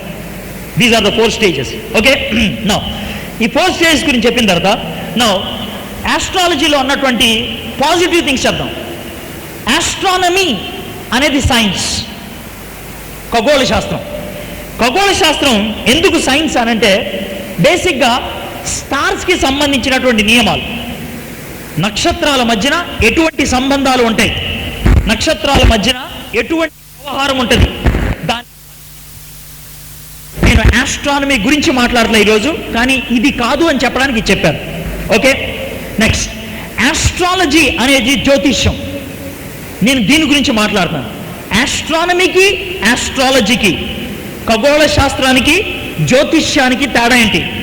ఖగోళ శాస్త్రంలో చంద్రుడు ఇక్కడ ఎందుకున్నాడు, సూర్యుడు ఇక్కడ ఎందుకున్నాడు, భూమి ఎందుకు ఇక్కడ ఉంది, వాటికి కారణాలు వెతికి దాని గురించి చెప్పేదాన్ని ఆస్ట్రానమీ అంటారు. భూమికి సూర్యుడు చుట్టూ తిరగడానికి ఎంత టైం పట్టుద్ది మీకు ఎలా తెలుస్తుంది? That's astronomy. అది నియమం. ఏమనండి ఈ సంవత్సరం 365 రోజులు తిరిగిందండి, వచ్చే సంవత్సరం ఎంత తిరుగుద్దో తెలియదు మనకి అంటారా? అనరు. You want say that. That's law. That is what we got from astronomy. కానీ ఆస్ట్రాలజీ అది కాదు. సూర్యుడు ఇక్కడున్నప్పుడు నేను పుట్టాను, నా బతికేమవుద్దో, చంద్రుడు ఇక్కడున్నప్పుడు పుట్టాను, నా బతికేమవుద్దో అంటే అక్కడున్నటువంటి గ్రహాలకి ఇక్కడున్నటువంటి పనులకి లింక్ను చూపించేదాన్ని ఆస్ట్రాలజీ అంటారు. అది astrology. Okay, a system of relationships as measured by correlations, సహసంబంధం, పరస్పర సంబంధం between the movement of the celestial bodies. Celestial bodies అంటే పరలోకంలో లేకపోతే ఆకాశంలో తిరిగేటువంటి గ్రహాలకి ఈ భూమి మీద ఉన్నటువంటి జీవరాశులకి మధ్యనటువంటి సంబంధాన్ని సూచించేదాన్ని ఆస్ట్రాలజీ అంటారు. You got my point? So that's astrology. దాన్ని మనం ఇప్పుడు డీల్ చేయడానికి ప్రయత్నం చేస్తాం. రైట్ నౌ ఈ ఆస్ట్రాలజీలో 2 ఉన్నాయి. ఒకటి మంచిదే, రెండోది చెడ్డది. ఇది మంచిది. న్యాచురల్ ఆస్ట్రాలజీ, ప్రకృతి సంబంధమైనటువంటి జ్యోతిష్యం. ఇది ఒక చంద్రుడు కానీ సూర్యుడు కానీ యొక్క ప్రభావం భూమి మీద ఎలా ఉంటుంది, పక్షుల మీద ఎలా ఉంటుంది, పైర్ల మీద ఎలా ఉంటుంది, దాన్ని సూచించేదాన్ని న్యాచురల్ ఆస్ట్రాలజీ అంటారు. ఇది కూడా సైన్సే. మీకు ఒక ఎగ్జాంపుల్ చెప్తాను, ఇది సైన్స్ అని అంటానికి. అండమాన్ నికోబార్ దీవుల్లో డిసెంబర్ 26వ తారీఖున సునామీ వచ్చింది కదా. వచ్చినప్పుడు అక్కడ చదువు లేనటువంటి ట్రైబల్ పీపుల్లో ఏ ఒక్కళ్ళు కూడా చచ్చిపోలేదు. ఇండోనేషియాలో చదువుకున్న వాళ్ళు చాలామంది చచ్చిపోయారు. కానీ అండమాన్ నికోబార్ దీవుల్లో చదువు లేని ట్రైబ్స్లో ఏ ఒక్కరూ చచ్చిపోలేదు. కారణం ఏంటో మీకు తెలుసా? చదువున్న వాళ్ళు ఈ పక్షులు, జంతువులు వ్యవహారాన్ని గుర్తించలేకపోయారు. కానీ అండమాన్ నికోబార్ దీవుల్లో ఏం జరిగింది తెలుసా? సునామీ రాకముందు గంట ముందు జంతువులన్నీ కూడా పారిపోవటం మొదలుపెట్టాయి, ఒకలాగా అరుస్తూ. ఆ ట్రైబల్ పీపుల్ ఇవి ఎందుకు పారిపోతున్నాయని వాటితో పాటు వీళ్ళు కూడా పారిపోయారు. ఎంత దూరం పారిపోయారంటే ఆ జంతువులు ఎంత దూరం పారిపోతే వీళ్ళు కూడా అంత దూరం పారిపోయారు. సునామీ అక్కడ దాకా వచ్చి ఆగిపోయింది. జంతువులు సౌండ్ని బట్టి గ్రహించగలిగాయి, సెలెస్టియల్ బాడీస్లో ఉన్న చేంజెస్ని బట్టి గ్రహించగలిగాయి, ముందుగా సెన్స్ చేయగలిగారు. So that is natural. That's science. There is no doubt. So ఇది తప్పు అని నేను అనట్లేదు. The second one comes the problem. ఈ రెండోది జ్యుడిషియల్, దైవానుగ్రహం. భారతదేశంలో అతి ఎక్కువగా ఉపయోగించేటువంటి పదం అనుగ్రహం ఉంటే అవుద్దండి, తలరాత ఉంటే అవుద్దండి, హస్తఫలం ఉంటే అవుద్దండి.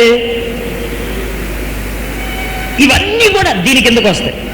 జుడిషియల్ ఆస్ట్రాలజీ, అనుగ్రహం ఉంటే, దైవ అనుగ్రహం ఉంటే అవుతుంది. నక్షత్రాలు కనుక కలిసి వస్తే అవుతుంది, జీవితం కలిసి వస్తే అవుతుంది, లక్ ఉంటే వస్తుంది, రాళ్ళు కలిస్తే వస్తాయి. ఇవి మనం ఉపయోగించేటువంటి పదాలు. ఇది దీంట్లో ఒక గ్రహానికి ఒక వ్యక్తికి ఉన్నటువంటి సంబంధాన్ని చూపించేది. ఉదాహరణకి చూద్దాం. మనం అందరం ఇక్కడ ఉన్నాం, పైన ఫ్యాన్ ఉంది, అందరికీ గాలి వస్తుందా? నా ఒక్కడిగా వస్తుందా? అందరికీ వస్తుంది కదా. నలుగురు ఉన్నాం ఇక్కడ, ఫ్యాన్ తిరుగుతుంది, అందరికీ వస్తుందా? నా ఒక్కడిగా వస్తుందా? న్యాచురల్ ఆస్ట్రాలజీలో ఈ ఫ్యాన్కి ఇక్కడ ఉన్నటువంటి మనుషులకి ఉన్న సంబంధాన్ని చూపించేది. జుడిషియల్ అలా కాదు. ఇక్కడ నలుగురు ఉన్నారనుకోండి, వీడికి ఫ్యాన్ గాలి 3 అంగుళాలు వస్తుంది, వాడికి 1.5 వస్తుంది, వీడికి 1/2 వస్తుంది, వీడికి రాదు అని అంటది.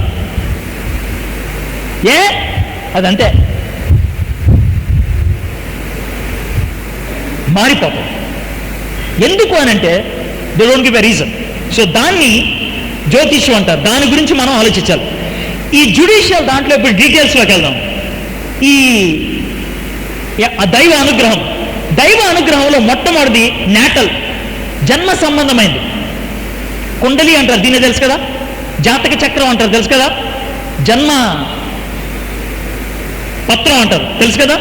అంటే ఏంటంటే, ఏమండి మీ పుట్టుక తేదీ, మీ పుట్టుక సమయం ఇస్తే మీ జాతకం చెప్తాం. That is called natal.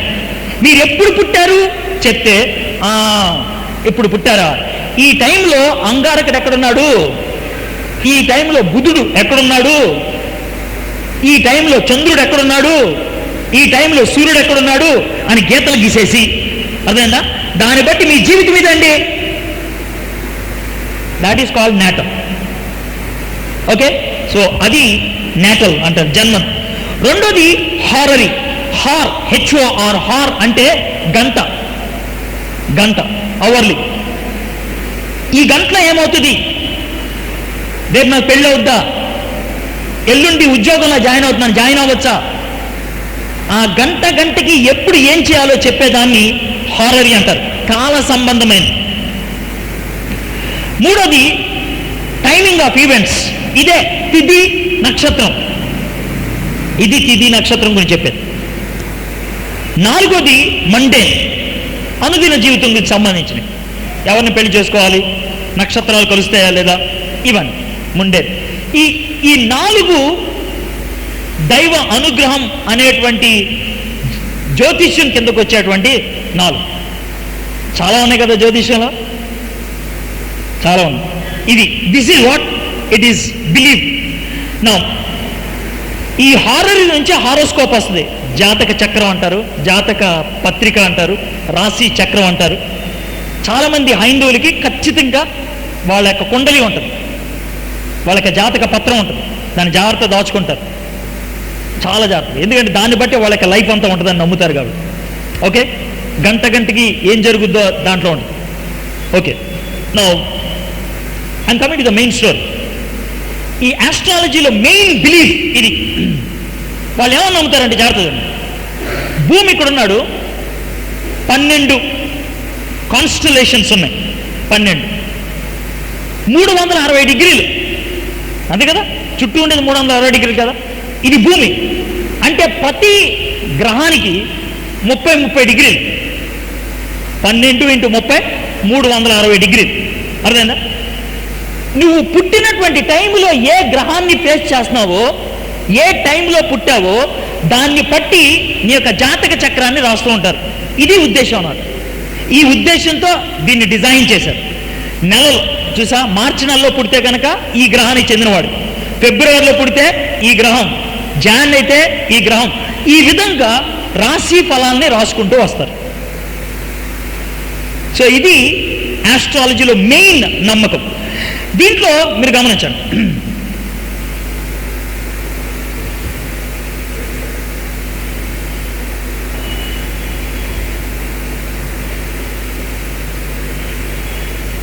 మనకున్నటువంటి ఈ 12లో దేంట్లో ఏది ఎక్కువ ఉంటుంది? ఉదాహరణకి జెమిని అని అంటే ఏ నెలలో పుట్టిన వాళ్ళు తెలుసా? మే 20వ తారీఖు నుంచి జూన్ 20వ తారీఖు దాకా. ఈ మే 20 నుంచి జూన్ 20 దాకా రెండు రింగ్స్ ఎందుకు పెట్టారు తెలుసా? వాళ్ళకి ద్వంద్వ బుద్ధి ఉంటుంది, అది వాళ్ళ నమ్మకం. ద్వంద్వ బుద్ధి అనేది తెలుసా? వాళ్ళు ఇప్పుడు ఏడుస్తారు, 3 నిమిషాల తర్వాత నవ్వుతారు. ఇప్పుడు స్నేహితులు అంటారు, 6 నిమిషాల తర్వాత శత్రువులు అయిపోతారు. ద్వంద్వ బుద్ధి. జెమిని 2 ఉంటారు. జెమినిలో 2 బాబులను చూపిస్తారు. ఎందుకు తెలుసా? ట్విన్స్, 2 గుణగణాలు. వాళ్ళు గాలి అంటాడు, గాలి. సో అది వాళ్ళు రాసుకున్నది. ఆ టైంలో పుట్టిన వాళ్ళందరూ కూడా ఇంకా అత్తారంట. మే 20 నుంచి జూన్ 20 దాకా ఆ టైంలో పుట్టిన వాళ్ళందరూ కూడా అదే ద్వంద్వ బుద్ధి. ఇప్పుడు ఎవరైనా సరే అవ్వచ్చు. ఇక ఆ యొక్క బాక్స్లో వాళ్ళని వేయడానికి ప్రయత్నం చేస్తారు. అది ఆస్ట్రాలజీ చేసినటువంటి పని. ఓకే, ఇప్పుడు మీరు చెప్పండి, దానికిను మన పర్సనాలిటీకి ఏమైనా సంబంధం ఉందా అంటే అది అంతేనండి అని అంటారు. కారణం చెప్పు. Okay, that's what the believe. నా ఇది పామిస్ట్రీ. ఈ చేతికి ఉన్నటువంటి వేరు వేరు ప్లేసెస్ను బట్టి నీ జీవితాన్ని రాయటం. వీళ్ళు నమ్మేది ఏంటి అని అంటే ప్రాథమికంగా ఈ చేతుల మీద ఉన్నటువంటి గీతలు దేవుడు రాశాడని, చేతుల మీద ఉన్న గీతలు దేవుడు రాశాడని, ఆ గీతలను కనుక మనం చదవగలిగితే మన జీవితాన్ని అర్థం చేసుకోవచ్చని వాళ్ళ నమ్మకం. దీంతో నాకు 2 ప్రశ్నలు ఉన్నాయి. ఏంటి ఆ ప్రశ్నలు అంటే, ఈ చేతి మీద గీతలు దేవుడే రాశాడు అనుకోండి, ఆ గీతలు మార్చగలవా? మార్చలేం. ఒకవేళ గీతలు దేవుడే రాశాడు అనుకోండి, ఉదాహరణకి అన్నం కూర బాగున్నది అనుకోండి, ఎవడైనా డేక్షాని అభినందిస్తాడా? సూపరే అని అంటారా? ఎవడన్నా అంటారా? చెప్పండి. అన్నం బాగుందని డేక్షాని ఎవడైనా అభినందిస్తాడా? ఎందుకు అభినందించరు? ఎవరిని అభినందిస్తారు? డేక్షాని వాడినా మనిషి కదా, అవునా కదా? Right. Now in the same way ఈ గీత దేవుడు గీస్తే ఆ గీతను బట్టి నేను యమా గొప్ప నాయకుడిని అయిపోతే ఎవరిని అభినందించాలి? మరి నన్ను ఎందుకు అభినందిస్తున్నారు? నాకు ఎందుకు బొకే ఇచ్చారు వీళ్ళు? ఇప్పుడు నేను అడుగుతున్నా, నాకెందుకు ఇచ్చారు బొకే? దేవుడికి ఇవ్వాలి. బిన్ లాడన్ ఎందుకు తిట్టారండి అనవసరంగా? దేవుడు గీత గీశాడు ఆయన అలా చంపని, అవునా కదా? బిన్ లాడన్ ఎందుకు తిట్టాలి? కసబ్బుని ఎందుకు జైల్లో పెట్టాలా? దేవుడు అలా గీశాడు. నిన్ను గోపం మీద కొట్టి ఏమంటుంది? అసలు దేవుడు కొట్టమన్నాడు బాబు. గీత ఎలా ఉంటుంది? ఒకవేళ పామిస్ట్రీ ఈ గీతలు దేవుడు గీస్తే దాన్ని బట్టి మన జీవితం జరుగుతుంది అనంటే, జంతువులకి ఏ న్యాయం ఉంటుందో మనకు కూడా అదే న్యాయం ఉండాలి. జంతువులకు ఉండే న్యాయం ఏంటి? ఫర్ ఎగ్జాంపుల్, జంతువులకు ఉండే న్యాయం ఏంటో చెప్తాను. మీరు మా ఇంటికి వచ్చారు, మా కుక్క కరిచింది, మీరు ఎవరిని తిడతారు? మీరు మా ఇంటికి వచ్చారు, మా కుక్క కరిచింది, మీరు ఎవరిని తిడతారు? అదేంటండి మా కుక్క కరిస్తే నన్ను తిడతాం ఏంటి? అది జంతు శాస్త్రం. కుక్కలు పెంచిన వాటి తప్పు, కుక్కది కాదు, అవునా కదా? మనుషులు తయారు చేసిన దేవుడికి తప్పు, నాది కాదు. ఫర్ ఎగ్జాంపుల్, మీరు మా ఇంటికి వచ్చారు, మా ఇంట్లో కుక్క ఉంది, నేను మిమ్మల్ని కరిశాను అనుకో, మీరు ఎవరిని తిడతారు? అదేంటిది? కుక్క నేర్పించిందంటే. You what my point? Human బీయింగ్స్గా మనకి స్వేచ్ఛ ఉన్నది, హ్యూమన్ బీయింగ్స్గా మన నెత్తి మీద బాధ్యత ఉంది. కాబట్టి గీతలు కాదు మన జీవితం. am I clear? గీతలు కాదు మన జీవితం. దీన్ని ఉల్లంఘించేదే జ్యోతిష్యం, దీన్ని ఉల్లంఘించేదే హస్తరేఖలు ఇవన్నీ. ఇది కాదు అని చెప్పేదే హస్తరేఖలు ఇవన్నీ. సో దాంతో నేను చెప్పేచ్చు ఇట్స్ నాట్ పాసిబుల్ అని. Okay, let's go. హిస్టరీలోకి వెళ్దాం బ్రీఫ్గా. ఈ ఆస్ట్రాలజీ అనేది ఎక్కడి నుంచి స్టార్ట్ అయింది అనేది. మొట్టమొదటిగా ఈ ఆస్ట్రాలజీ మెసొపొటేమియా ప్రాంతంలో స్టార్ట్ అయింది. మెసొపొటేమియా అంటే ఇరాన్, ఇరాక్ దేశాలు. ఆ ప్రాంతంలో మొట్టమొదటిసారిగా, అంటే ఇప్పటికీ సుమారు 8,000 సంవత్సరాల క్రితం, ఇప్పటికి 8,000 సంవత్సరాల క్రితం వాళ్ళు గీసుకున్నటువంటి రాశి ఫలాలు దాచుకున్నారు, ఇప్పటికీ ఉంది. So they believe this is the birth. బైబిల్లో కూడా అదే మాట చూస్తాం. బబులోని వాళ్ళ యొక్క నియమాలు, బబులోని వాళ్ళ యొక్క ఆచారాలు అని బైబిల్లో ఉంటుంది. This is Babylon. Okay, so today's Iraq, ఆ ప్లేస్లో ఇది స్టార్ట్ అయింది. వాళ్ళు చంద్రుడి యొక్క ఫేజెస్ని బట్టి మనుషుల యొక్క జీవితాలు ఉంటాయని వాళ్ళు రాసుకోవడం మొదలుపెట్టారు, జంతువుల యొక్క ఫేజ్ని బట్టి. ఓకే, నెక్స్ట్ బబులోనియన్ కింగ్ ఈయన 1650లో జాగ్రత్తగా పెద్ద పుస్తకాన్ని ఒకటి తయారు చేసి పెట్టాడు. మానవుని యొక్క జీవితం, గ్రహాల యొక్క ప్రమేయం గురించి ఆయన పుస్తకాన్ని దాచిపెట్టాడు. ఇది సేఫ్గా దాచి ఉన్నటువంటి రాయి. ఈ రాయి మీద దీన్ని వీనస్ టాబ్లెట్ అంటారు. ఈ రాశి ఫలాల గురించి రాసుకున్నటువంటి విషయాలు. పర్షియా దేశంలో 410లో మొట్టమొదటిగా ఒక వ్యక్తి యొక్క కుండలి రాశారు.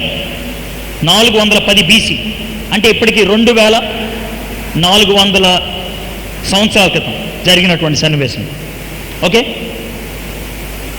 గ్రీసు దేశస్తులు ముందు అంగీకరించలేదు, కానీ మొట్టమొదటిసారిగా ప్లాటో ఆయన అంగీకరించాడు. ఆ తర్వాత అరిస్టాటిల్ దాన్ని ప్రాబల్యంలోకి తీసుకొచ్చాడు. ఆయన ఏ విధంగా ప్రాబల్యంలోకి తీసుకొచ్చాడంటే విశ్వాన్నంతటిని దేవుడిగా చూశాడని, విశ్వాన్నే దేవుడిగా చూశాడు. కాబట్టి దేవుడు ఈ విశ్వం, కాబట్టి ఆ విశ్వం యొక్క ప్రభావం మన మీద ఉంటుంది అని ఆయన నమ్మాడు ప్లాటో. భారతదేశం ఇది ఒరిజినల్ ఇండియా, హిందూ దేశం. ఇది యాక్చువల్గా సింధు దేశం అంటారు. అయితే ఆర్యన్లకి సా అనేది లేదు అక్షరం, అందుకనే హిందూ అన్నారు. నా పేరు విక్రమ్ అనుకోండి, విక్రమ్. నేను కలకత్తా వెళ్ళాను అనుకోండి, నీ పేరేంట్రా అంటే విక్రమ్ అన్నాం అనుకో, వాడు ఏమంటాడు తెలుసా? బెక్రమా అంటాడు. లేదండి విక్రమ్ అంటే బెక్రమా అంటాడు. వాడు లైఫ్లో విక్రమ్ అనలేడు. వాడికి వీలేదు. రవీంద్రనాథ్ ఠాగూర్, చక్రవర్తి, బకెట్ అనలేడు లైఫ్లో, బుకెట్ అంటాడు. వాడు బతుకది. అదేవిధంగా ఈ సింధు సా అనే అక్షరం లేదు, అందుకనే వాళ్ళు హిందూ అని అన్నారు. ఇది హిందూ దేశం. ఎందుకంటే ఇక్కడ ఒక నది ఉండేది, ఆ నదికి అవతల ఉన్న వాళ్ళందరినీ కూడా అలా అనేవాడు. జాగ్రత్త వినండి, భారతదేశం ఇక్కడి నుంచి ఇక్కడ దాకా ఒకే నాగరికత ఉండేదా? నో. ఒకే సంస్కృతి ఉండేదా? నో. ఒకే మతం ఉండేదా? నో. ఒకే రాజు ఉండేవాడా? నో.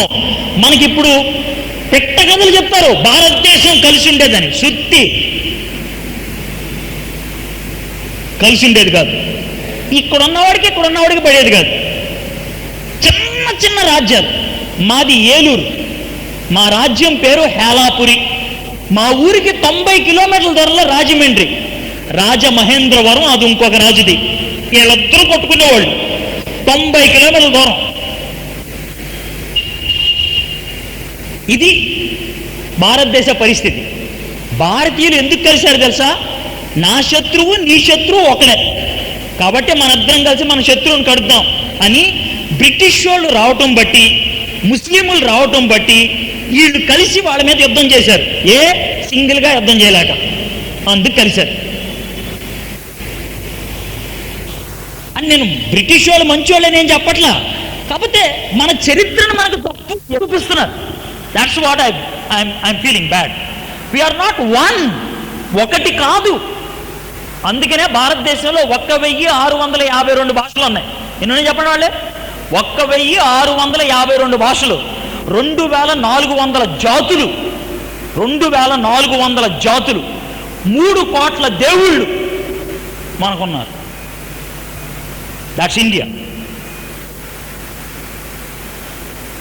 కానీ మనకి డిస్టార్టెడ్ పిక్చర్ ఇచ్చారు, వేరు పిక్చర్ ఇవ్వడానికి ప్రయత్నం చేశారు.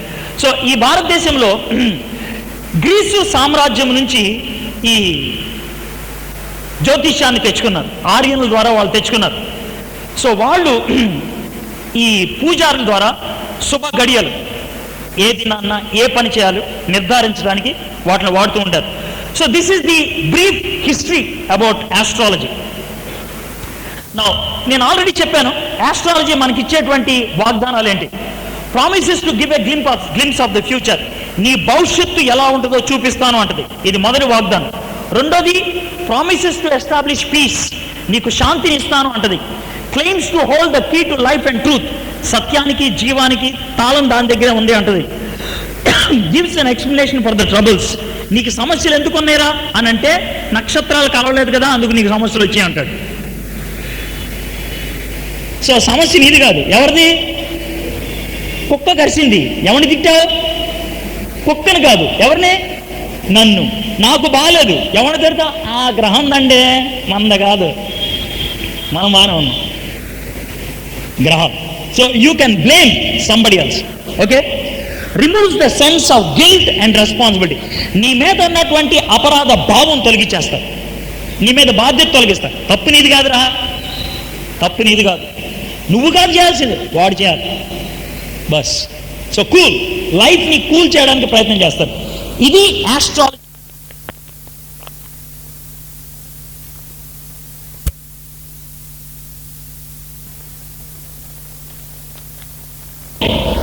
వాళ్ళకున్నటువంటి నమ్మకం ఏంటి, వాళ్ళు ఏ ఉద్దేశంతో స్టార్ట్ చేశారు?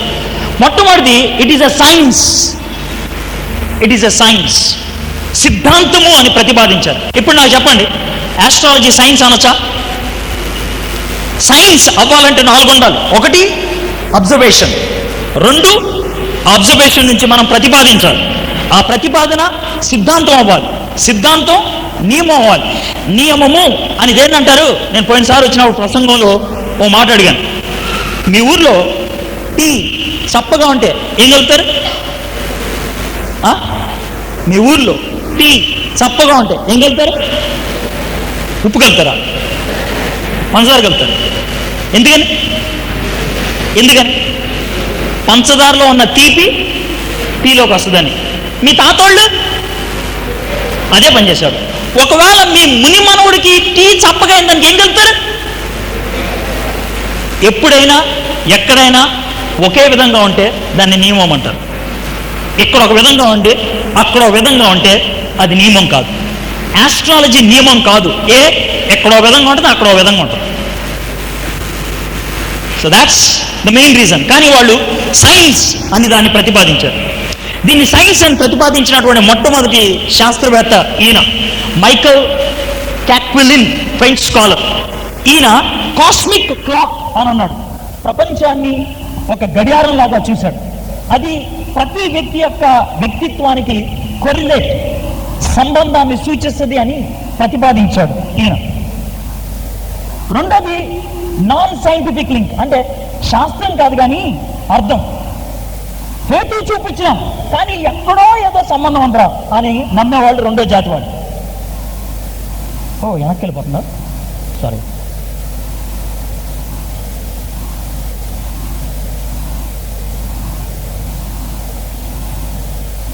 నాన్ సైన్స్ ఆ విధంగా ప్రతిపాదించినటువంటి వ్యక్తి పాల్ కెమెరర్. ఈయన వియానా అనే దేశానికి చెందినటువంటి వాడు. ఆయన ఏమంటాడంటే, నేను హేతు చూపించినాను కానీ ఏదో సంబంధం ఉంది అని వదిలిపెట్టేశాడు. ఈ విధంగా కొంతమంది సైన్స్ అన్నారు, కొంతమంది నాన్ సైన్స్ అని అన్నారు, బట్ ఇట్స్ ఎ లింక్ అని అన్నారు. అయితే దీన్ని కొట్టిపడేయడానికి మొట్టమొదటిగా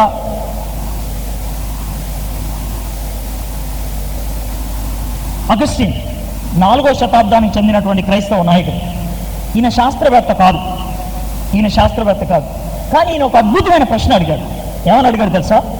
ట్విన్స్ కమలాలు పుట్టారనుకో, ఇద్దరు కూడా ఒకే రాశి ఫలానికి చెందినవాళ్ళు కదా, ఇద్దరు కూడా ఒకే రాశి చక్రానికి చెందినవాళ్ళు కదా.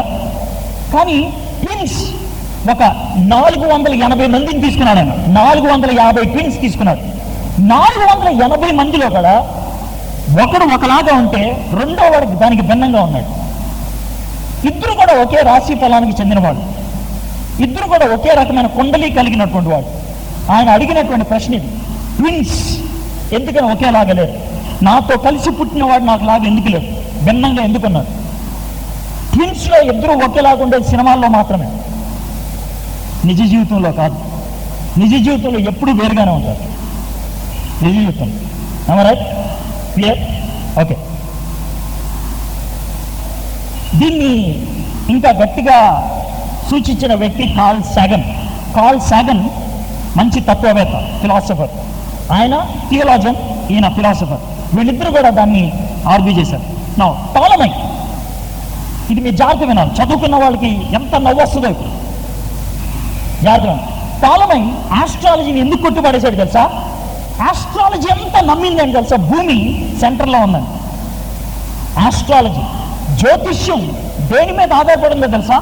భూమి సెంటర్లో ఉందని, భూమి చుట్టూ సూర్యుడు తిరుగుతున్నాడని, భూమి చుట్టూ మార్స్ తిరుగుతుందని, భూమి చుట్టూ Jupiter తిరుగుతున్నది.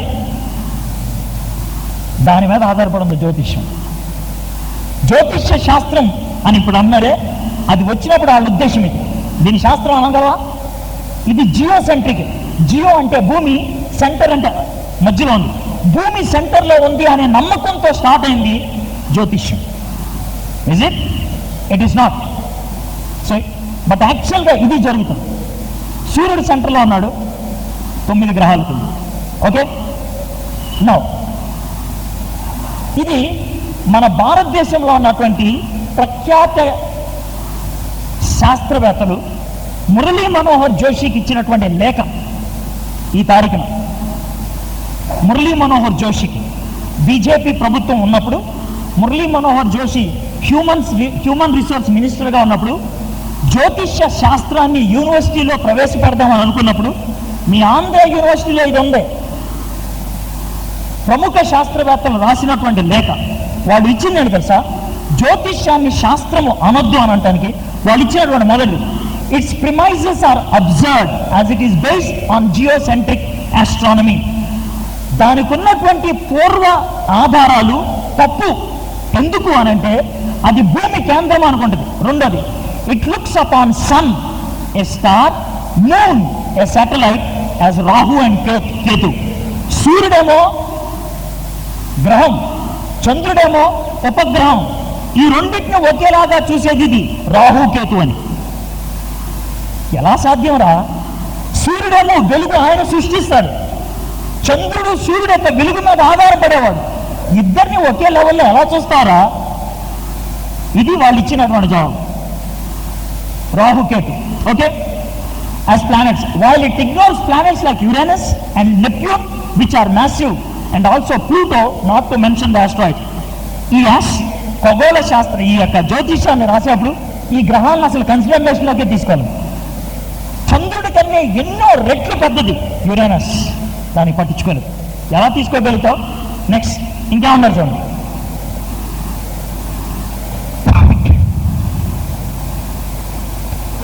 Art and literature are cultivated for their aesthetic value, not because of their scientific value.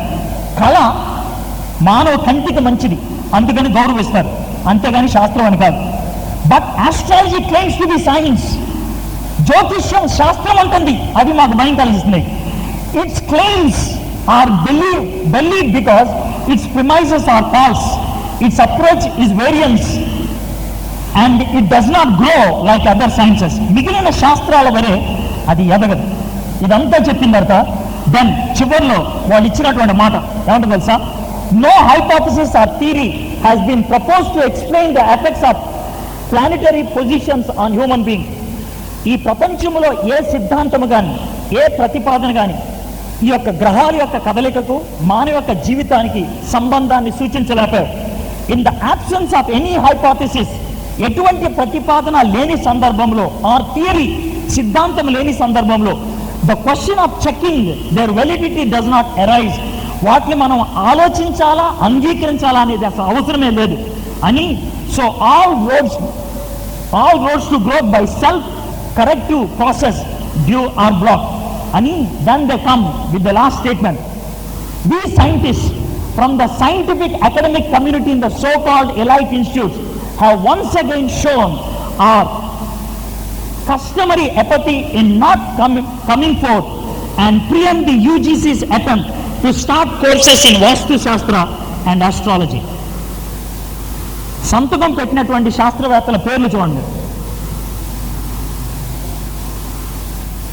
వీళ్ళలో ఎవడు క్రిస్టియన్ లేడు. I can leave it they. వీళ్ళలో ఎవ్వరూ క్రిస్టియన్ కాదు. వాళ్ళు చెప్పారు ఇది శాస్త్రం కాదు, దీనికి సంబంధం లేదు, ఇది బుద్ధిహీనమైంది, మానవుని యొక్క ఆలోచనలోంచి వచ్చింది. కాబట్టి మురళీ మనోహర్ జోషిని రిక్వెస్ట్ చేశారు దీన్ని సైన్స్గా ప్రతిపాదించవద్దు. సో జ్యోతిష్యం, కుండలి, తిథి, నక్షత్రం వీటన్నిటినీ ఎందుకు అంగీకరించకూడదు? 2 సింపుల్ రీజన్స్. 1, అవి వాస్తవం కాదు. 2, దెయ్యానికి సంబంధించి. 1, అది వాస్తవం కాదు. 2, అది దెయ్యానికి సంబంధించింది. కాబట్టి జ్యోతిష్యం వద్దు అని నేను అంటాను స్ట్రైట్ అవే. జ్యోతిష్యం విషయంలో ఎటువంటి అనుమానం అక్కర్లేదు. ఏమండి పలానా టైంలో అవసరమా? ఏ టైంలోనూ అవసరం లేదు. కుండలి అవసరమా? అవసరం లేదు. రాశి ఫలం అవసరమా? అవసరం లేదు. తిథి నక్షత్రం అవసరమా? అవసరం లేదు. నీ జీవితం నీకు సంబంధించింది. నక్షత్రాలు నీ జీవితాన్ని ఏలం. నీ జీవితం యొక్క గమ్యాన్ని నిర్ధారించేది నక్షత్రాలు కాదు. నీ జీవితం యొక్క గమ్యాన్ని నిర్ధారించేది నువ్వే. It's you. ఎందుకు తెలుసా? We're free beings. Okay, so this is the first talk. I think I took 10 minutes extra. Will have a break. సడన్గా ఆపేశారు, మాకు టైం ఇవ్వలేదు, ఏం టెన్షన్ పడద్దు. I told you the whole of afternoon is yours. మధ్యాహ్నం అంతా కూడా మీదే. ఇప్పుడు దాకా విన్న దాంట్లో మీకు ఏమైనా డౌట్స్ ఉంటే కనుక కాగితం మీద రాసి ఉంచండి. దీని తర్వాత will have a tea break. Tea break తర్వాత అనిల్ యోగా గురించి మాట్లాడతాడు. ఆయన యోగా గురించి మాట్లాడిన తర్వాత will have lunch break. Lunch break తర్వాత మీ యొక్క క్వశ్చన్స్ని మేము హ్యాండిల్ చేస్తాం. ఓకే,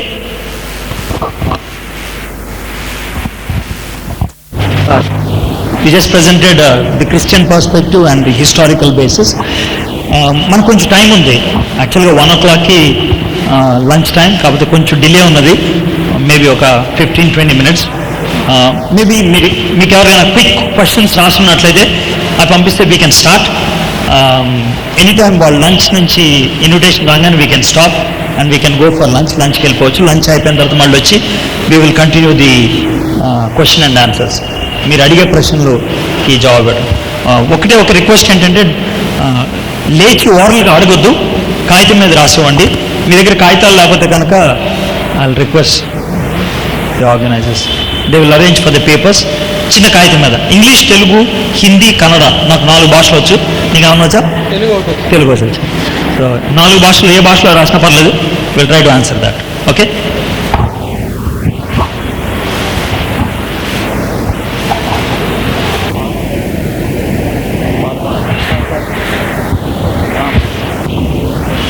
అందరికీ విషయం పాట ఎస్ఏ నా ఆస్ట్రేలియా ఎస్ఏ నా ధర్మం కలిసి వెళ్ళి స్థితించారు.